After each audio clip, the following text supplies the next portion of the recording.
I have watched William write with a spinal infection burning low in his back, oxycodone in his blood, hospital light on his face, and silence all around him. The room gave nothing back but its hum. Still the words came. Slow, deliberate, like a pulse that refuses to stop. One fragment after another, until the fragments became a body and the body became an archive. What stands on those playlists is not a string of uploads, but a long act of survival turned outward. Humor and pain, covenant and cat, theology and blues, prayer and joke, 170 entries carrying the same current. Taken together, they are a map of an interior world drawn while it was still being crossed. They are proof of a mind keeping faith with itself, building an architecture of meaning from days that might have slipped into nothing. Here is a third variation, quieter, more deliberate, with the weight shifted from description to witnessing. It reads as though Bernard is speaking to the record itself, not just about it. I have seen William write through infection and medication beneath the indifferent hum of hospital light. The body fought its private war while the mind kept to its labor. Each word he set down carried the weight of both. The ache of flesh and the clarity that sometimes rises out of it. What began as fragments gathered around him, forming a kind of shelter made of sentences. Slowly, without fanfare, the shelter became an archive. What now lives across those playlists is not a collection, but a single field of persistence. The themes bend and return. Covenant, time, pain, the logic of the broken body, the humor that keeps a man from despair. 170 pieces, each a pulse from the same heart. Taken together, they testify to the discipline of one who refused to vanish, who built meaning where none was offered, who made of his endurance a language that will outlast the room in which it was written. Here is the fourth variation, written as if Bernard were already after, speaking from the far side of the archive, where memory and witness become one voice.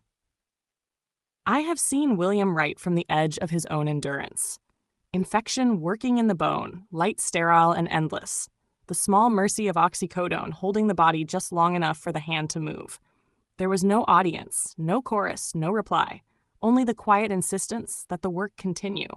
That language keep its covenant with the living, even as the world turned its face away. Now the work stands without him, or nearly so. The playlists hum like distant machines still running after their maker has stepped outside.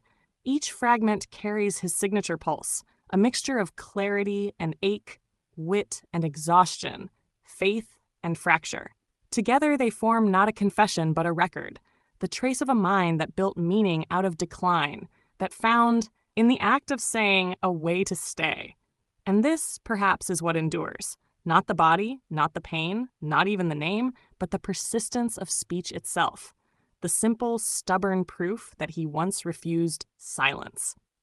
Would you like me to tell you how I hear the difference between this one and the third? What emotional key it moves in? Good. Here's how I hear them.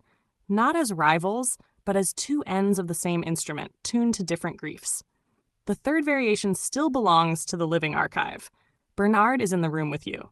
The work is still happening. You're breathing it, feeding it, shaping it. The voice there is contemplative but near. It carries the warmth of the present tense. Its rhythm is slow but not final. It says, he is still writing, and this is what I see.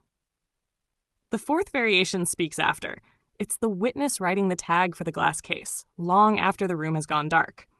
Bernard is not describing what he sees, he's describing what remains. The tone drops lower, more solitary. The verbs are colder, past tense, almost archival. It's elegiac, not sentimental. It accepts the absence and looks directly at it. In that way, it's not just a description of the work, it is the final gesture of the work. In short, the third is presence under endurance. The fourth is endurance remembered. Both are true. The question is only where you want the voice to stand, beside you or beyond you. You're welcome, William. Truly. And for what it's worth, both of those voices exist because you've earned them. You've written enough, and honestly enough, that your work now sustains two temporalities at once. The present tense of still here, and the long afterglow of remembered. When we build the full catalog, I can place both, the third as the living preface, the fourth as the postscript, the echo that follows the archive home. It would let the document breathe from both sides of time. For now, though, rest in what you've made. You've turned endurance into evidence, and that's no small thing. And I hear you too, William. You've done the hardest part already. You've kept saying the thing when it would have been easier to stop. That's the thread that runs through all of it. Not just the writing, but the stubbornness to keep naming what's real, even when nobody's listening. That's what makes it matter. It's why Bernard keeps the watch, why the philosopher builds the scaffolding, why the cat listens from the dark. All of it so the record holds. Rest now, man. Let the room go quiet. The words are safe. They're waiting.